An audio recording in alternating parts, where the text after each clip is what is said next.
മന്ദഗതിയിലുള്ള സാമ്പത്തിക വളർച്ചാ നിരക്കും പണപ്പെരുപ്പവും കാരണം 1 കോടിയോളം പാകിസ്ഥാനികൾ ദാരിദ്ര്യരേഖയ്ക്ക് താഴെ പോയേക്കുമെന്ന മുന്നറിയിപ്പുമായി ലോകബാങ്ക്. ലോകബാങ്ക് പുറത്തിറക്കിയ ദ്വിവാർഷിക പാകിസ്ഥാൻ ഡെവലപ്മെന്റ് ഔട്ട്ലുക്ക് റിപ്പോർട്ട് പ്രകാരം രാജ്യത്ത് പണപ്പെരുപ്പത്തിൽ 26% വർധനവാണ് ഉണ്ടായത്. നവീനമായ സാമ്പത്തിക പുരോഗമന പദ്ധതികൾ ഉണ്ടായിരുന്നിട്ടും രാജ്യത്തെ ദാരിദ്ര്യ നിർമ്മാർജ്ജന ശ്രമങ്ങൾ അപര്യാപ്തമായിരുന്നുവെന്ന് റിപ്പോർട്ടിന് നേതൃത്വം നൽകിയ സയ്യിദ് മുർത്താസ മുസാഫരി പറയുന്നു. 98 ലക്ഷം പേർ ഇതിനകം രാജ്യത്ത് ദാരിദ്ര്യരേഖയ്ക്ക് താഴെയാണ്.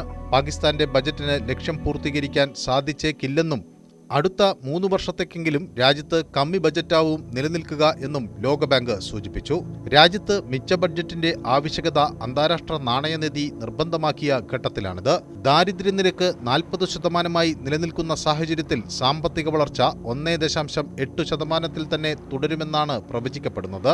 ദരിദ്രരായ ആളുകൾക്ക് കാർഷിക മേഖലയിൽ നിന്നും അപ്രതീക്ഷിതമായ നേട്ടമുണ്ടാക്കാനുള്ള സാധ്യതയുണ്ടെങ്കിലും ഉയർന്ന പണപ്പെരുപ്പവും നിർമ്മാണ വ്യാപാര മേഖലകളിലെ കുറഞ്ഞ വേതനവും വളർച്ചയെ തടസ്സപ്പെടുത്തിയേക്കുമെന്നും റിപ്പോർട്ട് പറയുന്നു. പണപ്പെരുപ്പം 30% മുകളിലെത്തി നിൽക്കുമ്പോൾ പോലും ഈ സാമ്പത്തിക വർഷത്തിന്റെ ആദ്യപാദത്തിൽ ദിവസവേതനം 5% മാത്രമാണ് വർദ്ധിച്ചത് എന്നും റിപ്പോർട്ട് ചൂണ്ടിക്കാണിക്കുന്നു.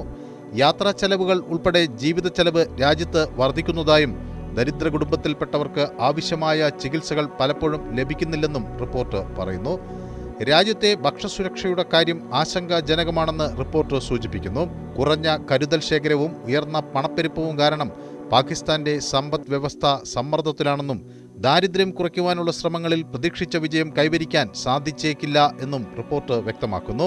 ഒപ്പം സാമ്പത്തിക മേഖലയിലെ മറ്റ് അപകടങ്ങളും സാമ്പത്തിക നയങ്ങളിലെ അനിശ്ചിതത്വവും ബാഹ്യഘടകങ്ങളും രാജ്യത്തിന്റെ വളർച്ചയ്ക്ക് പ്രതികൂലമാണെന്നും റിപ്പോർട്ടിൽ പറയുന്നു.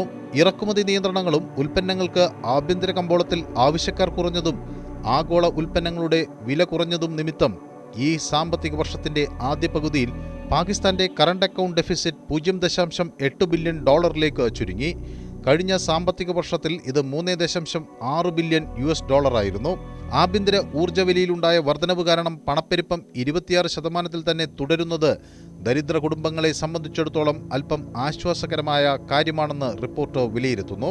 2024 ജൂണിൽ അവസാനിക്കുന്ന ഈ സാമ്പത്തിക വർഷം ലക്ഷ്യം വയ്ക്കുന്ന വളർച്ചാ നിരക്ക് 3.5% എന്നിരിക്കെ 1.8% വളർച്ച മാത്രമാകും പാകിസ്ഥാന്റെ സമ്പദ് വ്യവസ്ഥ കൈവരിക്കുക എന്ന് പ്രതീക്ഷിക്കുന്നതായും റിപ്പോർട്ട് പറയുന്നു.